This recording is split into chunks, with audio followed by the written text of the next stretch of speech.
All right, today we're going to talk about identities, expressions, and equations. All right, now we've already covered a lot of these identities, so this is just kind of a summary of a lot of the things we learned. We learned about these reciprocal identities, right? We learned about the quotient identities for tangent and cotangent. Let's see, I'll scroll down here. The Pythagorean identities, okay, this is the main one, sine squared theta plus cosine squared theta equals 1, and these are related. We didn't talk a whole lot about the cofunction identities. I mean, essentially, what this is saying is that, well, first of all, let me point out the fact that if you have an angle theta, pi over 2 minus theta is the complementary angle, right? They would add up to 90 degrees. So if you want to find the complement of theta, just take 90 degrees and subtract the theta value. Okay, pi over 2 is 90 degrees. So this is saying that the sine of the complement is the cosine. Okay, the cosine of the complement is the sine. That's why they're called cofunctions. That co stands for complement. Okay, it's the complementary sign. All right, cosine is the complementary sign. Cotangent is the complementary tangent. Okay, and it's related to this relationship between the complementary angles. Okay, so we didn't talk a lot about those. They're kind of nice to know, but we did talk about the phase shift identities. This is just saying that the sine is the cosine function just shifted to the right by 90 degrees, and the cosine is the sine function shifted to the left by 90 degrees, pi over 2. All right, we talked about the even and odd identities. Sine is an odd function. Cosine is an even function. Tangent is an odd function. And because the secant, the cosecant, secant, and cotangent are just the reciprocals of sine, cosine, and tangent, then they have the same symmetry as those their reciprocal functions, right? So, okay, and then last time we talked about all of these sum and difference formulas, okay? And we also talked about a little bit about double angle formulas, right? We talked about, in the lecture, we derived this double angle formula for sine of 2 theta by just recognizing that 2 theta is theta plus theta, okay? And then we can use the sum formula to derive it. Okay, we did that in the last lecture. And in the exit ticket, I had you derive the double angle formula for cosine. Okay, so you should have gotten this. Cosine of 2 theta is cosine squared theta minus sine squared theta. All right, and that just again comes from recognizing that 2 theta is theta plus theta, and then we can apply this sum formula and get, you can see how you're going to get cosine squared theta minus sine squared theta. All right, and also in the exit ticket, I had you see if you could replace the cosine with the Pythagorean identity. Okay, we can replace that cosine squared with 1 minus sine squared, and we'll end up with 1 minus 2 sine squared theta. Now we can also replace the sine squared theta with 1 minus cosine squared theta, and then we end up with this identity that's just in terms of cosine theta, right? Cosine 2 theta is also equal to 2 cosine squared theta minus 1. Okay, if we replace the sine with the sine squared theta with the Pythagorean identity. Okay. We did not talk about this one at all last time, but it can be derived just by recognizing that tangent of 2 theta is equal to sine of 2 theta over cosine of 2 theta. Okay, Now, we're actually going to do that in a minute.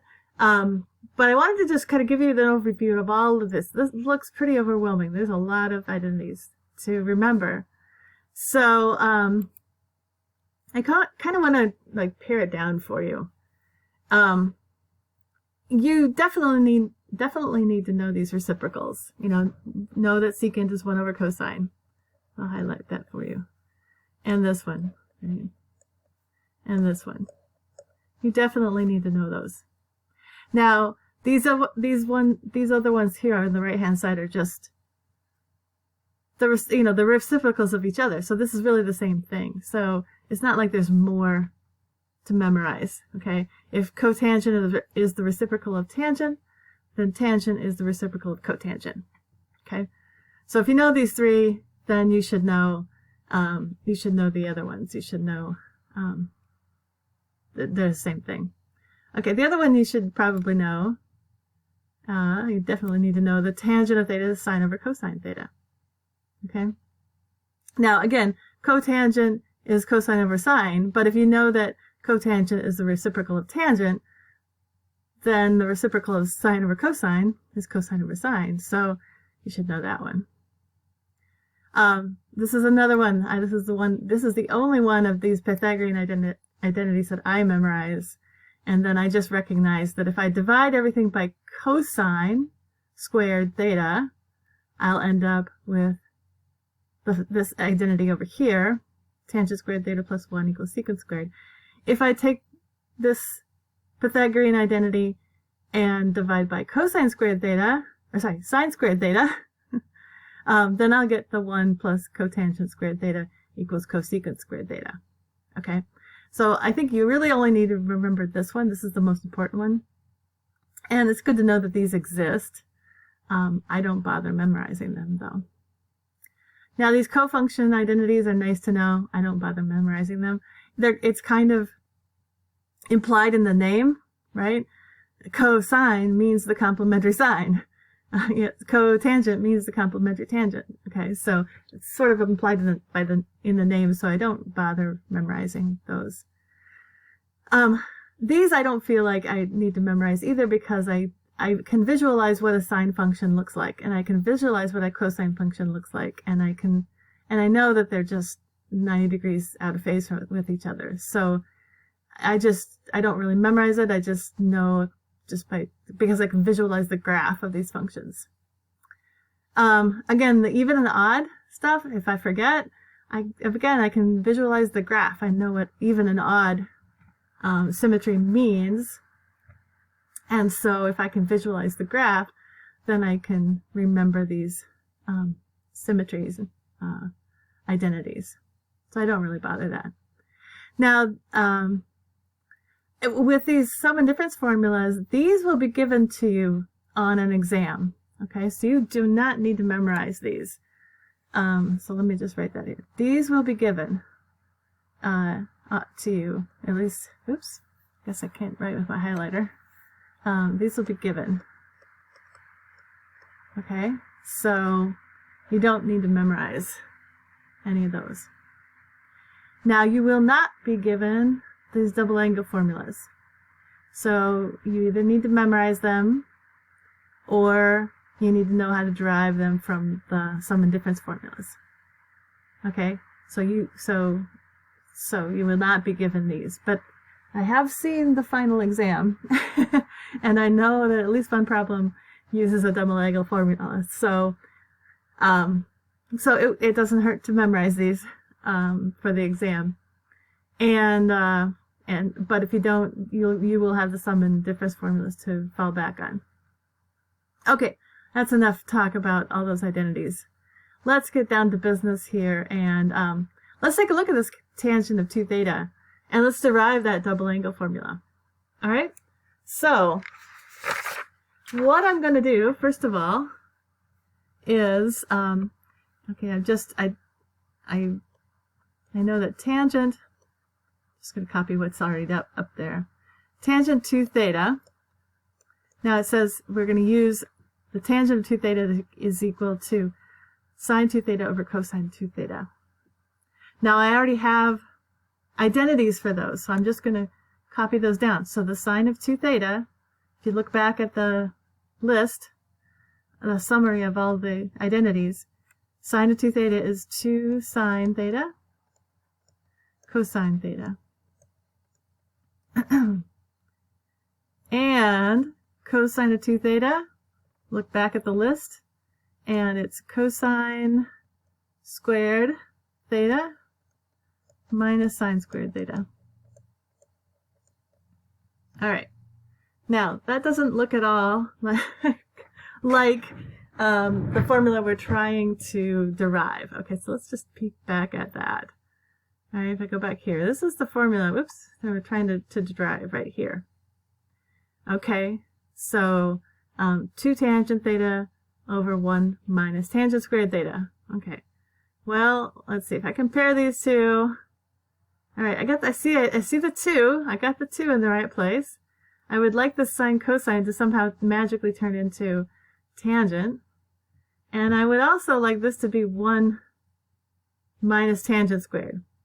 So I'm going to take a look at the denominator of this thing and see if I can figure out a way to turn it into 1 minus tangent squared. All right. And if I do this, if I were to divide, I'm just going to do this here.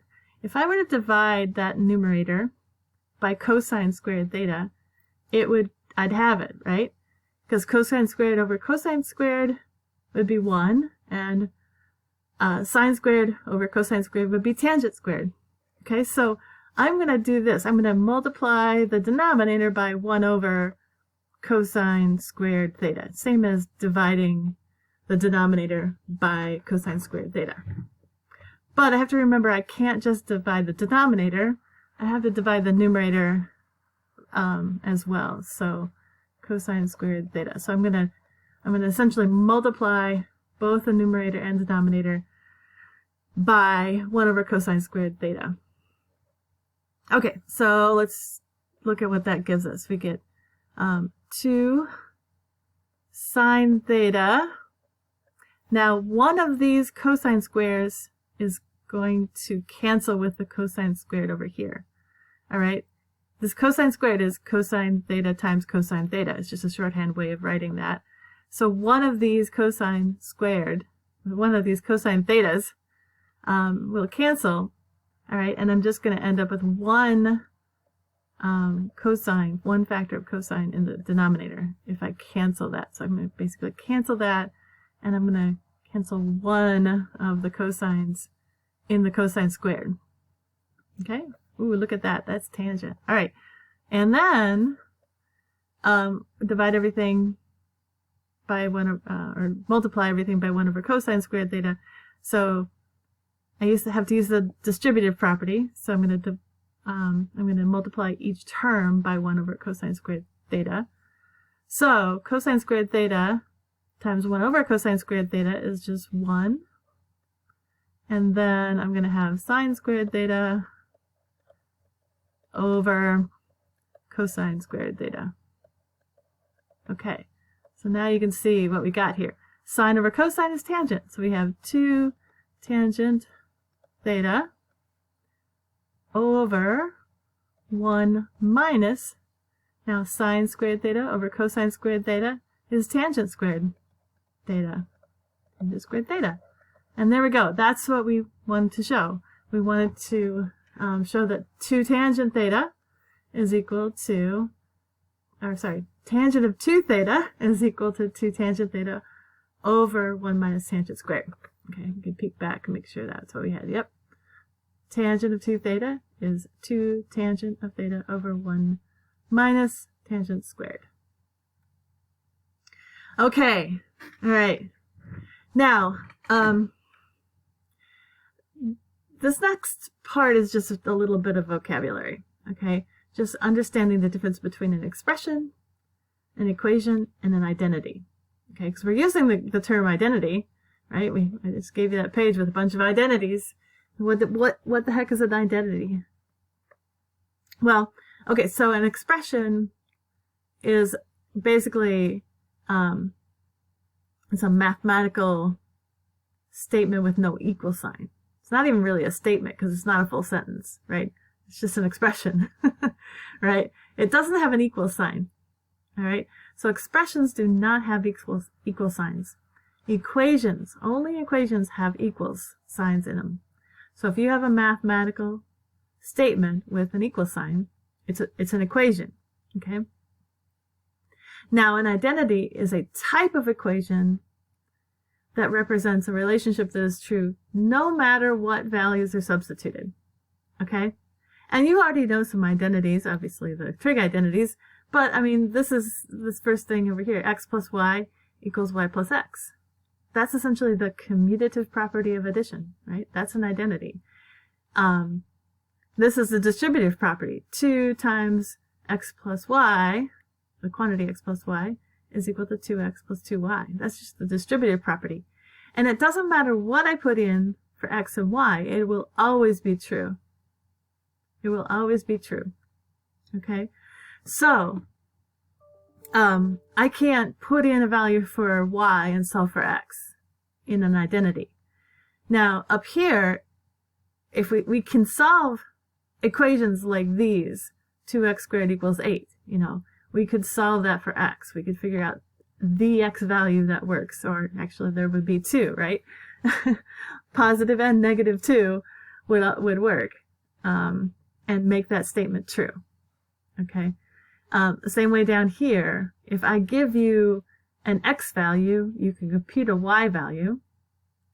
And if I give you a y value, you may or may not be able to find an x value, right? Sometimes you'll get one solution for x. Sometimes you might get 2 solutions for x. And sometimes you won't get any solution for x because it's an imaginary number. So anyway, you know, with most of the equations that we're used to, you know, we can put in a value for one of the variables and calculate. You know, they're not true for every variable. You know, I can't put 6 into 2x squared plus 8, or 2x. I can't put 6 into 2x squared, right, and get 8. It just won't work, right? It's only valid for a limited number of x values, whereas an identity is true for all values of x and y. All right, so that's just vocabulary. All right, so now we're going to take a look at using identities to simplify expressions. We're also going to use identities to solve equations, and we're going to use identities to verify new identities. Okay, so we're going to try to do all that today, and here we are 18 minutes into the video. All right. Okay, so all right, well, I've got an awful lot of examples in this lecture, but I want you to be prepared for the homework, and I figured it's better to have more examples than not enough. So here we go. Let's do this. All right, so here's an expression. There's no equal sign, right? And they're telling us to simplify it. Okay, it looks really ugly because there's a lot of letters. And one thing that you can do that's often helpful in working with both expressions and equations that involve sine and cosine is to just do a little substitution, so that you're working with one letter instead of C-O-S-S-I-N. It's too many letters. All right, so let's do this. Let's try this. We're going to let R equal cosine theta, or cosine t, I guess in this case. And we're going to let S equal sine t. Okay, so now if I make those substitutions, I'll have a little bit simpler expression, right? I'll have 2r plus 3s times 3c plus c. Wait, that's not c. It's all right. 3r, right? I'm calling cosine r plus 2s minus 13 SR. Okay, it's a little simpler. That's, All right, fewer letters anyway. All right, so now let's multiply this out. Okay, so I am just going to, I'm going to say this is equal to, I multiply this out. Now suddenly I've got an equal sign. This is still an expression. I'm just kind of chaining together my simplifications with an equal sign. So what do I get when I multiply that all out? 2r times 3r, that's 6r squared. Okay, if I take 2r times 2s, I get 4 rs. I'm actually going to write that. I'm going to change that just because I notice I wrote SR over here. SR and RS are the same thing because multiplication is commutative, so I'm going to actually write it SR. Okay, now let's take 3s times 3r gives us 9rs, SR, I'll write it SR, and then I'm going to take 3s times 2s gives me 6s squared, and then I have this minus 13 SR. Okay, now I could have put parentheses. I don't need parentheses anymore, right?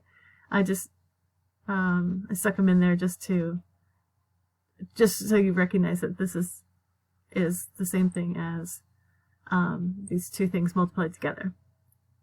All right, so but like I said, we don't really need those parentheses anymore, so let's keep going. Now I have 4 SR plus 9 SR, that's 13 SR, but then notice I'm subtracting 13 SR.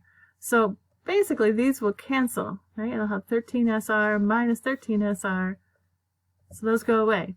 So what I'm left with is 6R squared plus 6S squared. And with this I can factor out the 6. R squared plus S squared. Okay, now I don't really see much more I can do with that. Looks pretty simple. So now let's go back and substitute, go back to the original cosine and sine expressions. Okay, so I have 6 cosine squared theta. Oh, it's not theta. It's t. All right, cosine squared t plus sine squared t. Right? And this should look familiar to you, right? When you see that, think Pythagorean identity, right? We know that sine squared plus cosine squared is 1. Cosine squared plus sine squared is the same as sine squared plus cosine squared because addition is commutative. All right, so basically I just have 6 times 1, which is 6. Okay. All right, that's simple now. All right, so all of this mess up here turns out to just be equal to 6. All right, let's keep going. Next one. All right, now we're going to look at using identities to solve equations. Now this is similar to some of the problems that you did on Monday. So we're just going to do a couple more. Well, it looks like I have 3 of them. So we'll do a couple more that are very similar to what we did on Monday. Okay, so let me take a look at this. I got sine, I got cosine. I think what I'm going to do is just, if I divide both sides by cosine, right, I'm going to get 3 sine theta over cosine theta equals the square root of 3. Okay, and then I can also divide by 3. So let's do that too. Alright, so this is just 1, so that would cancel. So I have tangent theta. Right, sine over cosine is tangent. Right, and that's equal to square root 3 over 3. Now, square root 3 over 3 is also 1 over square root 3. That just might help you recognize that a little bit more. So we need to figure out what values of theta give us a tangent of 1 over the square root of 3. So I'm going to draw a little unit circle. over here. Right, there's my unit circle. Now, this is also equal to 1/2 over square root 3 over 2. So we're really looking for where the sine is 1/2 and the square root and the cosine is the square root 3 over 2, which is pi over 6. Right? So I could draw this up here. It's pi over 6. Right? It's going to have a cosine value of square root 3 over 2 and a sine value of 1/2. Okay? Now that's not the only one though. So remember that tangent is positive in both the first and the third quadrants. So we're going to get another positive tangent over here that will have the same value. We're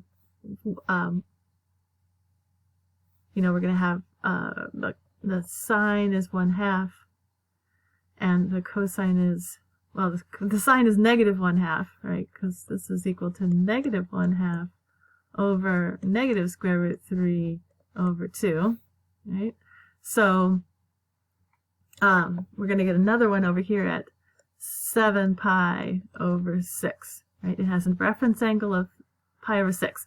It's basically pi plus pi over 6, okay? So we get another angle over here.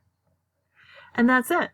So that tells us that theta is equal to pi over 6 and 7 pi over 6. And that's all we really need because we're just asked to find the theta values between 0 and 2 pi. So that's all we need to do for that one. All right, let's keep going. Here's another example. All right. Solve the following equation for t between 0 and pi. Okay. So, oftentimes the hardest thing is just to figure out where to start with this one. And sometimes you just have to try something. And you might be, going down a rabbit hole, but you have to try something. All right, so I think the first thing I want to do, because I have cosine over here, and there's not much I can do with that cosine, but I can turn this into cosine by using the Pythagorean identity, right? So I'll have 2 times 1 minus cosine squared t equals 3 minus 3 cosine t. All right. Well, at least everything's in terms of cosine. Now, I'm seeing a cosine t, a cosine squared, and a cosine t. Something makes me feel like, okay, I want to turn that into a quadratic. Okay. Now, you might not have that feeling yet, but here's what I'm going to do. I'm just going to multiply through by 2. So I get 2 minus 2 cosine squared t equals 3 minus 3 cosine t. And I'm going to move all the terms to one side. And because this cosine squared is negative, I'm going to actually move them all to the right side. So I'm going to set this side equal to 0. And I'm going to get 2 cosine squared t. And then I get minus 3 cosine t. And then when I subtract 2 from both sides, I'll get a positive 1 over here. All right. Now, I think you'll see that's a quadratic if I do a little substitution. If I say, let r equal cosine t. Okay, just like we did before. And then if I do that substitution, I get 2r squared minus 3r plus 1. That looks like a quadratic. Okay, so now we have to remember how to solve quadratics. Now, one of my favorite methods is called splitting the middle term. At least for when you have a coefficient, a leading coefficient like this on the r squared term, I like to use the splitting the middle term. So what I do is I look at the product of the first coefficient and the last coefficient, which is 2. So I'm looking for factors of 2 that add to negative 3. Okay. Now I know that negative 2 and negative 1 would add to negative 3. Okay. And negative 2 times negative 1 multiplies to positive 2. Okay. So I'm going to split this negative r, or negative 3r, into negative 2r minus 1r.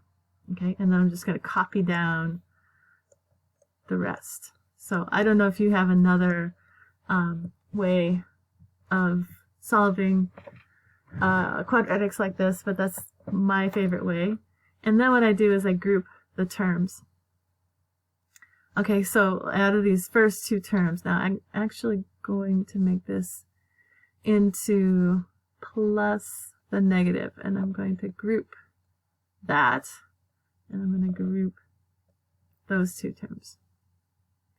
And so with a plus in the middle, so don't forget that. I'm not simply turning that into a product, okay? So that there's a plus in the middle. Okay, so I'm going to, these first 2 terms, I can factor a 2r out, and I end up with r minus 1.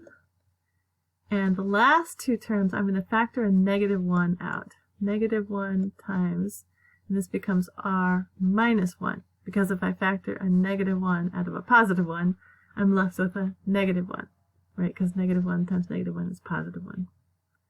Now notice that I have these 2 terms, or these 2 factors in parentheses.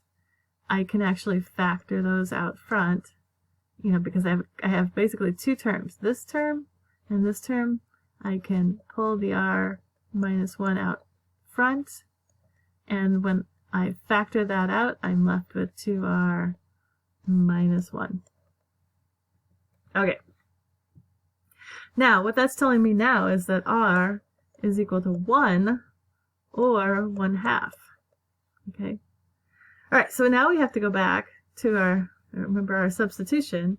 So that's telling us that either cosine t is equal to 1 or cosine t is equal to 1/2. Okay. So let's draw a little unit circle. Let's visualize where those values occur. Now, cosine t equals 1 is there, right? This is the coordinate 1, 0, where the x-coordinate is cosine. Okay, so this tells us that one possible value for t is 0.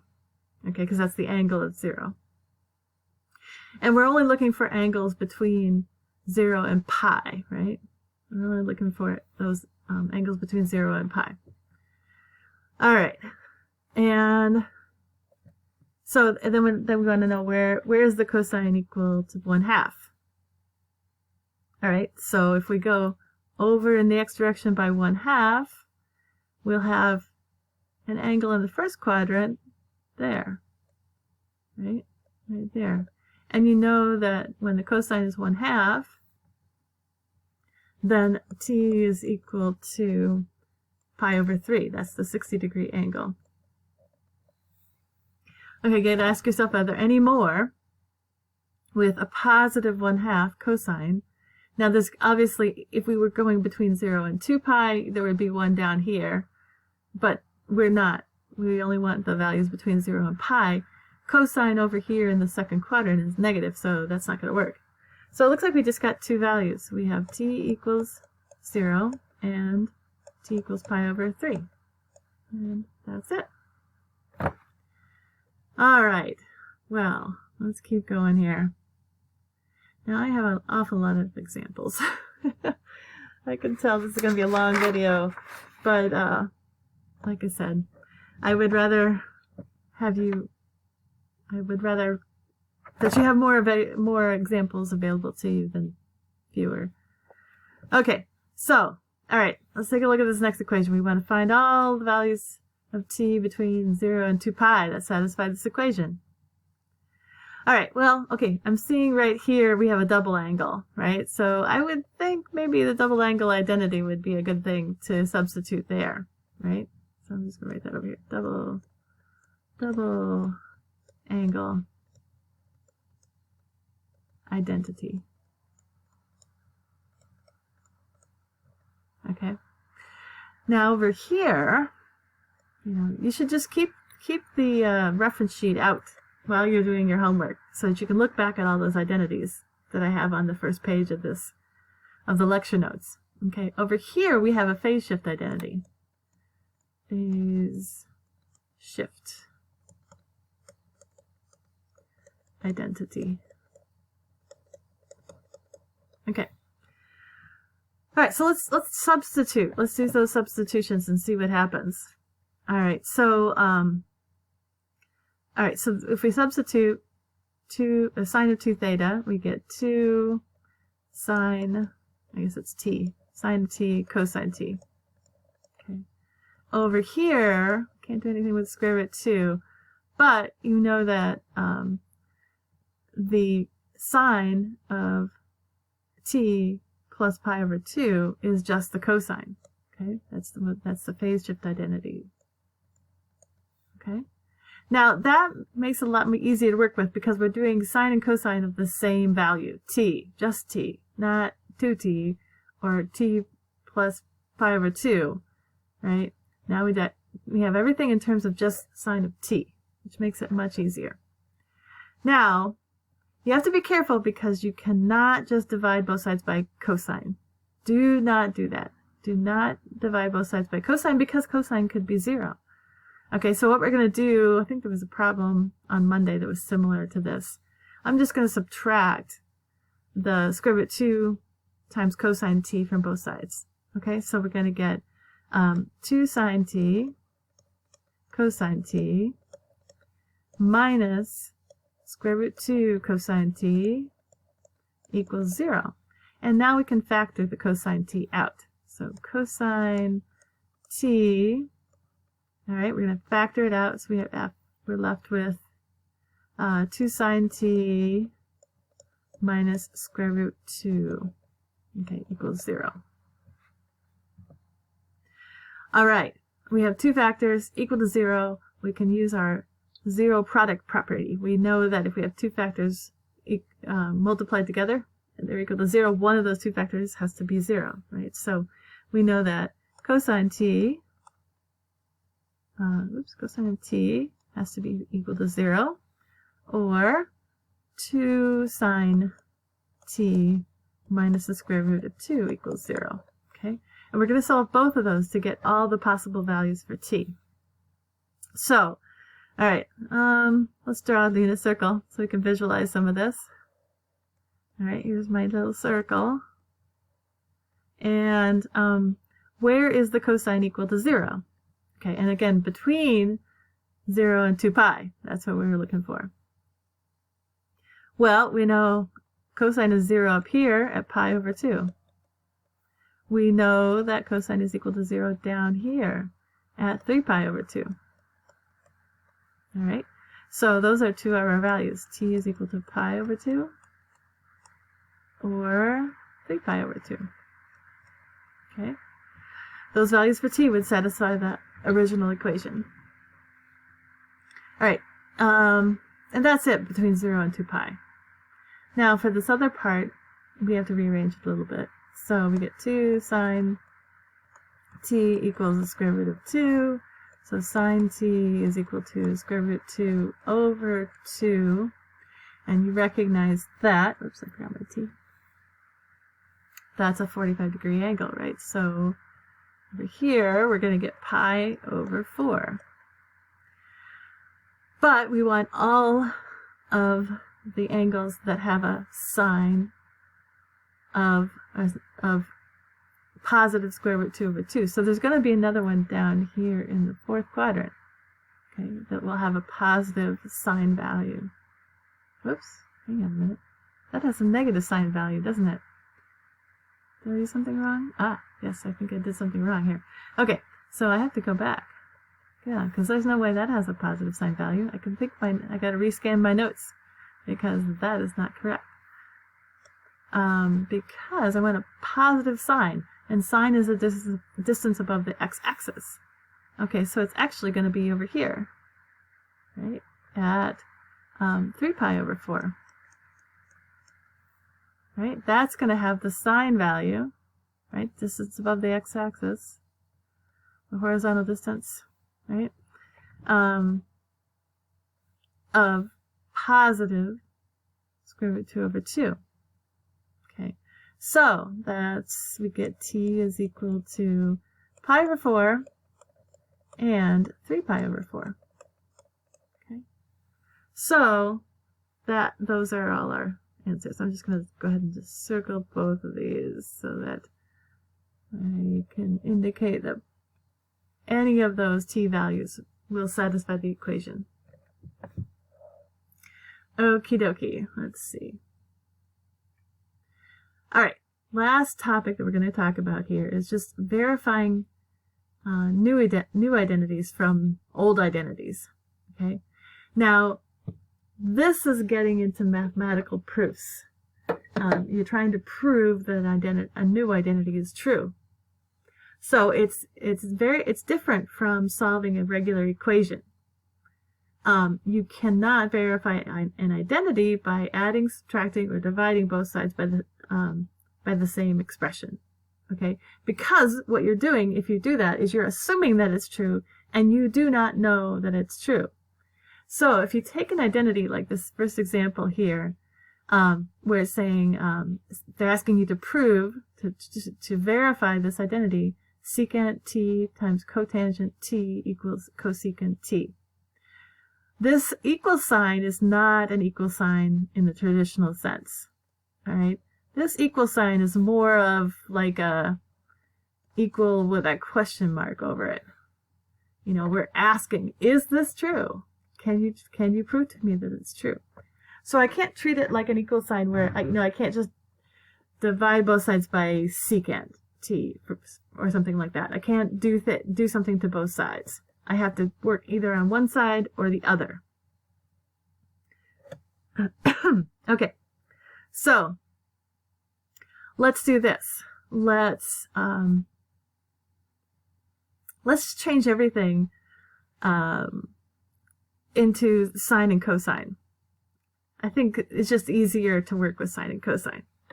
So I am just going to rewrite secant as 1 over cosine of t.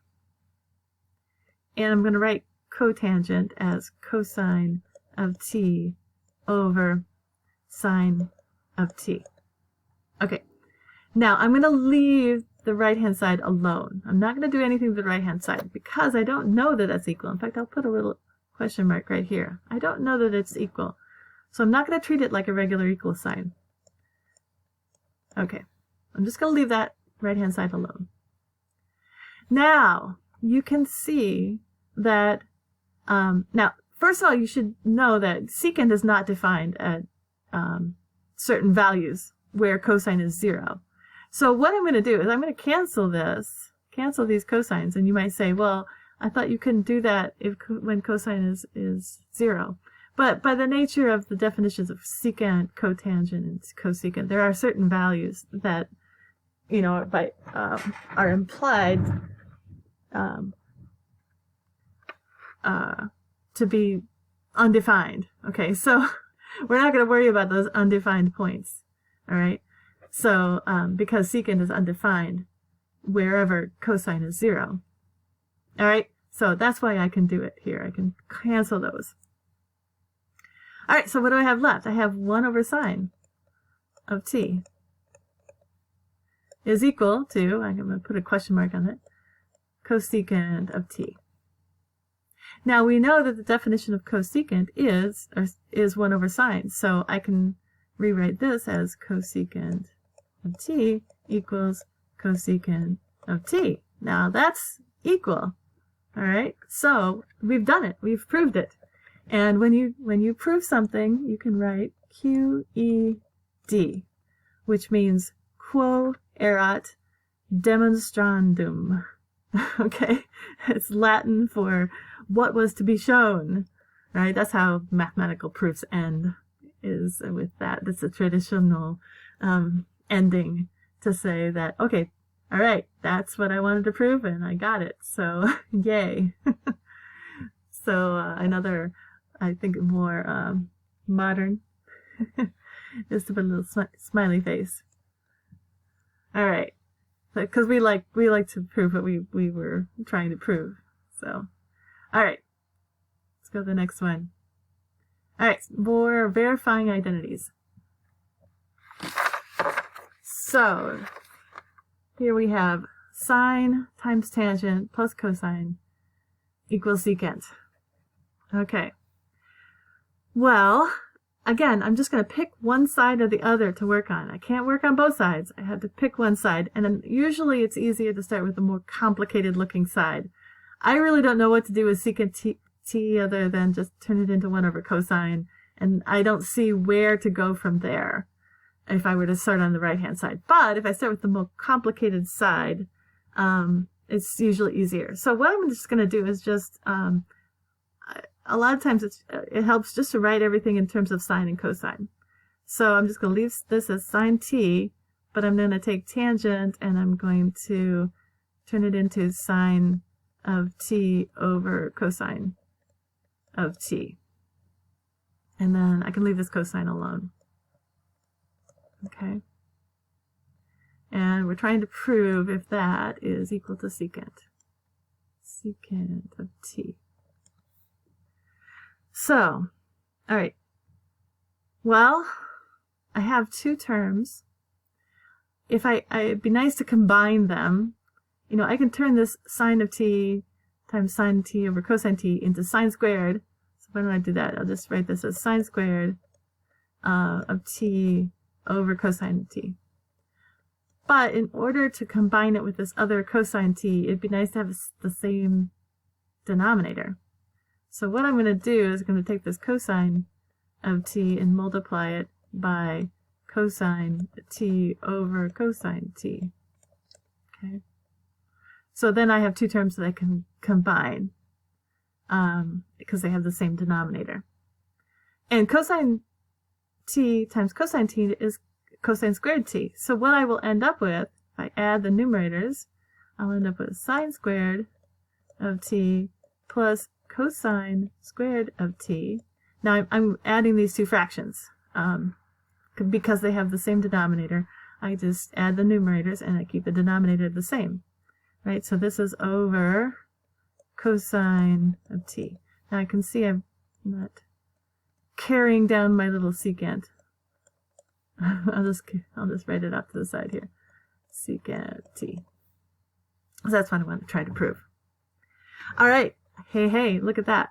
It's the Pythagorean identity. That's just 1. So 1 over cosine of t.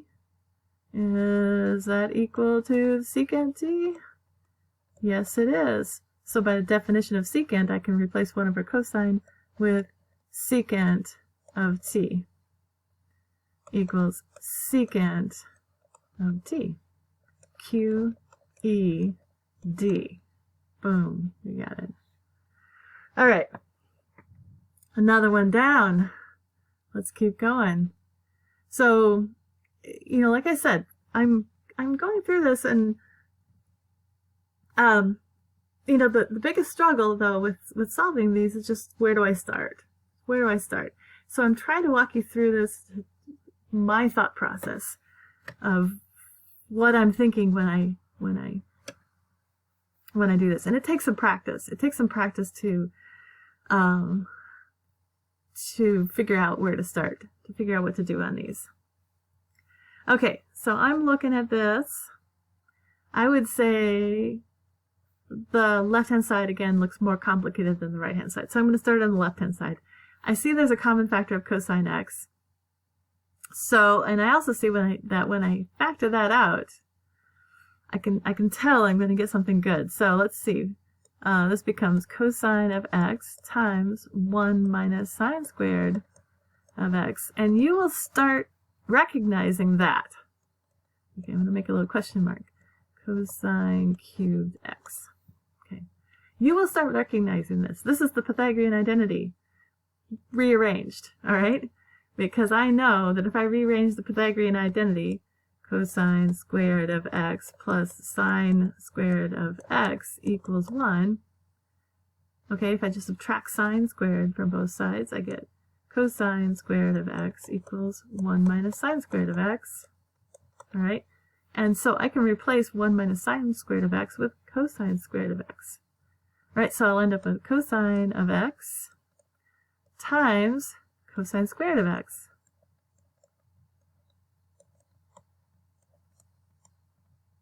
Okay, so this is still a question mark, but now I can see that cosine of x times cosine of squared of x, right? That's just cosine cubed of x. So cosine cubed of x equals cosine cubed of x. Boom. Q E D. We got it. All right. More practice. Okay, now let's see. What should we do here? Now this one I've got, I could really do either. I could start with either side. I don't know that this is any more complicated than the other side. So let's say that I start with, let's start, just because I haven't done it yet, let's start with the right-hand side this time. All right, so I can take 1 plus sine theta over cosine theta. I'm just copying the left-hand side, and I'm only going to change the right-hand side. Okay, now secant is 1 over cosine. Right? And tangent is sine over cosine. Now notice that those have a common denominator. So I'm just going to copy the left-hand side down. Okay. And if I combine these two terms with the common denominator, I will get 1 plus sine theta over cosine theta. Okay? And that's true. Obviously, they're the same thing, right? So QED. We're done. All right. Now I could have done it a different way. I could have started on the right-hand side. I could leave started on the left-hand side and left the right-hand side alone, right? So I could just divide, we're dividing this whole numerator by cosine. So if I break that up, I get 1 over cosine theta plus sine theta over cosine theta equals secant theta plus tangent theta. All right. And now I know that 1 over cosine is secant. Okay. And sine over cosine is tangent.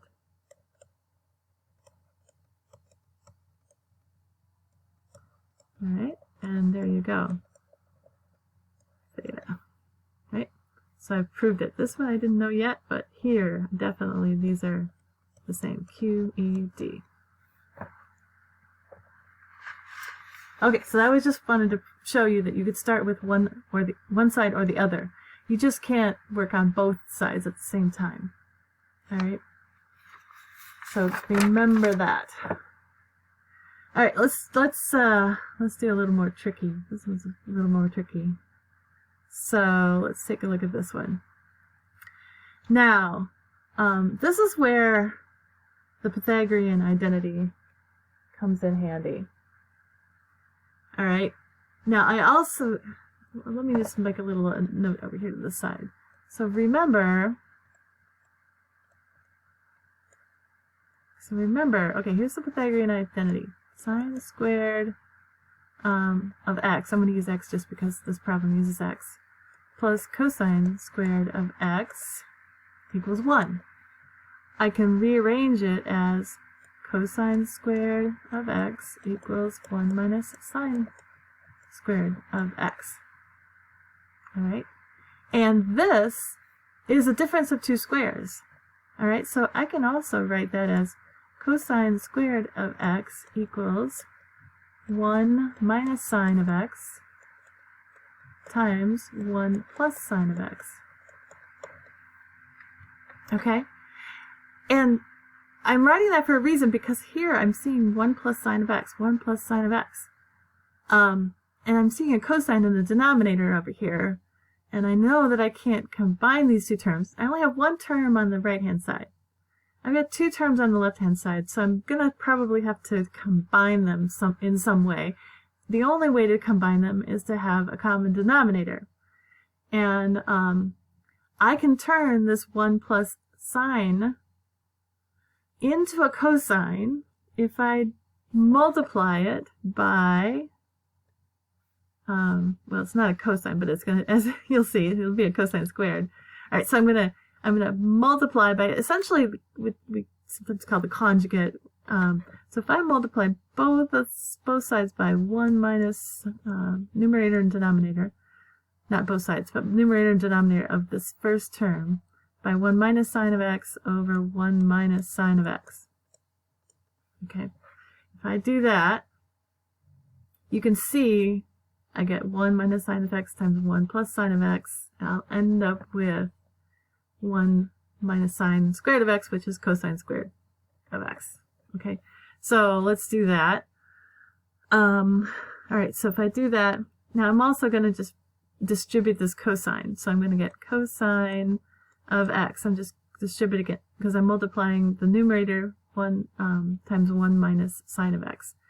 And then I'm distributing. So I'm going to get cosine of x minus cosine of x sine of x. Okay. And then in the denominator, this is going to become 1 minus sine squared. Minus sine squared of x. Right, because it's the difference of two squares, right? It's the factorization for the difference of two squares. Okay, and then I can just copy down 1 plus sine of x over cosine of x. Okay, so I know that I want to replace this with cosine squared of x, right? Cosine squared of x. So I would also like to have this second term over here have a denominator of cosine squared.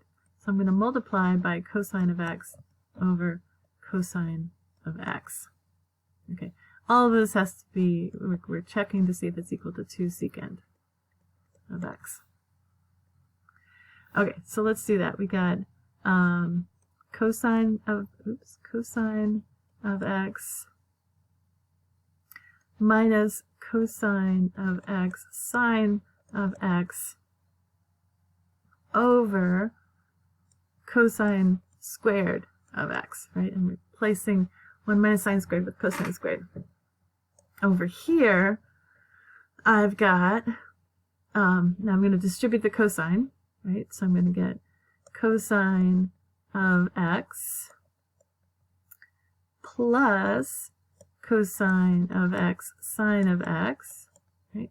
Just multiplying 1 plus sine of x times cosine of x, all over cosine squared of x. Does that equal 2 secant of x? All right, now I have common denominator. I'm going to add the numerators, and then that'll be over the common denominator. Now notice this negative cosine x sine x will cancel with the positive cosine x sine x. So we end up with 2, right? 2, we have cosine x plus cosine x, which is 2 cosine x, all right, over cosine squared of x. Okay, does that equal 2 secant of x? All right, now I can cancel one of these factors of cosine x, right? So I have, because this is basically cosine x times cosine x. So I'll cancel that and it just becomes 1 cosine x. So I have basically 2 over cosine of x. Again, is that equal to 2, whoops, secant of x? Got my c here. And we know that 1 over cosine is secant of x. So what I end up with is 2 secant of x equals 2 secant of x. And that's what we were trying to prove. QED. All right.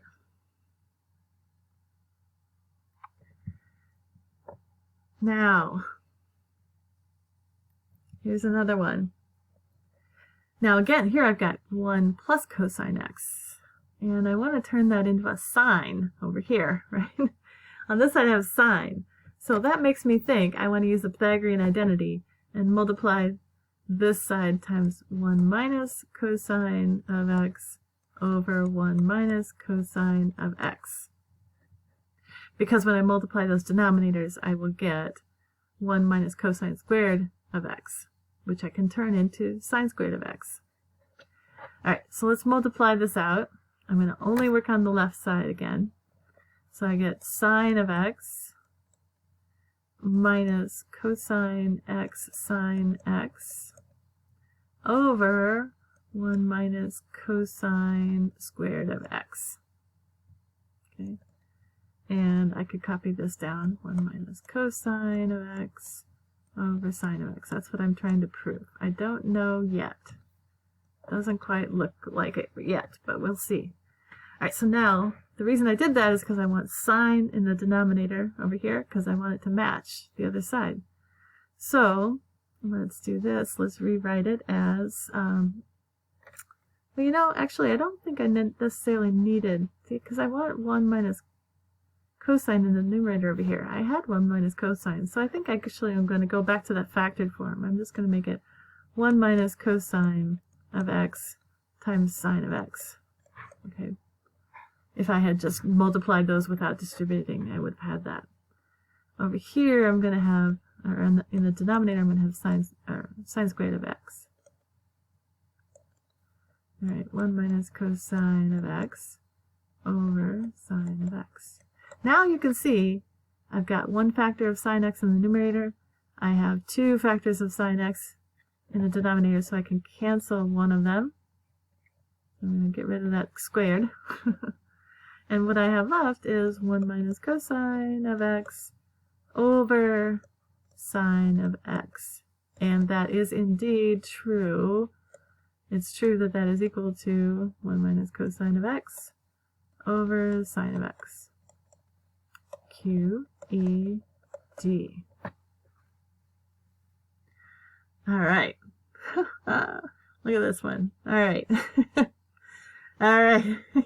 As you can see, I think this is just calling out to be Pythagorized. We want to use the Pythagorean identity on this one. Because again, I've got 1 plus cosine x, or cosine theta in this case, and 1 minus cosine theta. Okay? So to me, that's calling out for me to use the Pythagorean identity. So let's see if we can do that. So what I want to do, and I also want these to have a common denominator so I can combine them, I think, right? I probably want to try to combine those with a common denominator. So I'm going to multiply this term by 1 minus cosine theta over 1 minus cosine theta, right? I'm just multiplying by 1, so it's not changing anything. I'm going to multiply this one over here. I'm just going to squeeze it in here. I'm going to multiply by 1 plus cosine theta over 1 plus cosine theta. Now I probably should, I'm just multiplying this whole thing times that whole thing. Okay, and I'm multiplying this whole thing times this whole thing. Okay, it gets a little sloppy when I try to squeeze it in there, but alright. And when I do that, I'm going to have 1 minus cosine theta in the numerator over 1 minus cosine squared theta in the denominator, right? Difference of 2 squares. You just got to recognize this is the factorization for the difference of 2 squares. All right, and the other term will be 1 plus cosine theta over 1 minus cosine squared theta. Okay, and I want that to be equal to 2 plus 2 cotangent squared theta. Question mark. Okay, now I have a common denominator, so I can add these two numerators. I've got a negative cosine, and I'm going to add a positive cosine, so those will go away when I add the numerators. So what I will have is 1 over, now 1 minus cosine squared is sine squared. Okay, that's just the Pythagorean identity rearranged. Okay, so this is going to be sine squared. Okay. Now, all right, now what I'm trying to prove is this. 2 plus 2 cotangent, oops, not cosine, cotangent squared theta. All right, now this one is, oops, this is not going to be 1, right? Because I have, this is 1 plus 1, so I'm going to have a 2 in the numerator when I add those, right? Because I got 1 plus 1, and then negative cosine plus positive cosine. So we have 2 over sine theta, which is, I'm just going to rewrite that as 2 cosecant squared theta. Oops, I've got my theta here. Theta. All right, just carry this down. Okay, question mark, question mark. Those don't look the same, do they? But let's go back. I'm going to do a little aside here. Remember that the Pythagorean identity just says the sine squared theta plus cosine squared theta equals 1. Okay. Now there's also a Pythagorean relationship with cosecant, right? So let's see if we can remember that. I can get cosecant. Cosecant is 1 over sine. So if I divide everything by sine squared theta, right? Sine squared theta, sine squared theta, I will get the Pythagorean identity that involves cosecant squared, because 1 over sine squared is cosecant squared. Alright, so when I do that, I get 1, right? Sine squared over sine squared is 1. Cosine squared over sine squared is cotangent squared. So cotangent squared theta equals cosecant squared theta. Now, if you don't want to derive this, you can go back and look at the formulas that I gave you on the first page. All right, and then you'll see that 2 times 1 plus cotangent squared theta. I can replace that cosecant squared with 1 plus cotangent squared theta. All right, now we're getting closer now, right? I think we're almost there. 2 cotangent squared theta. Because if I just distribute the 2, I get 2 plus 2 cotangent squared theta equals 2 plus 2 cotangent squared theta. All right, QED. We're done. We've proved what we meant, what we've set out to prove. That which was to be demonstrated. All right. Oops, what happened there? Oh, I lost my... Oh, okay. I grabbed the wrong thing. Okay. There we go. So, that's all of the example problems that I had. Now, since I'm already over an hour, I'm just gonna leave the rest of these examples. They will be in the lecture notes, the completed lecture notes. Okay, you can see this first one is very, very, very much like the last one we just did, right?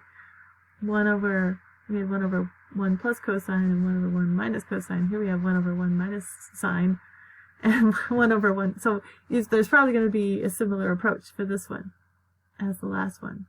Okay, so I am going to stop this video, and let you work on the practice problems, and the solutions are in the lecture notes.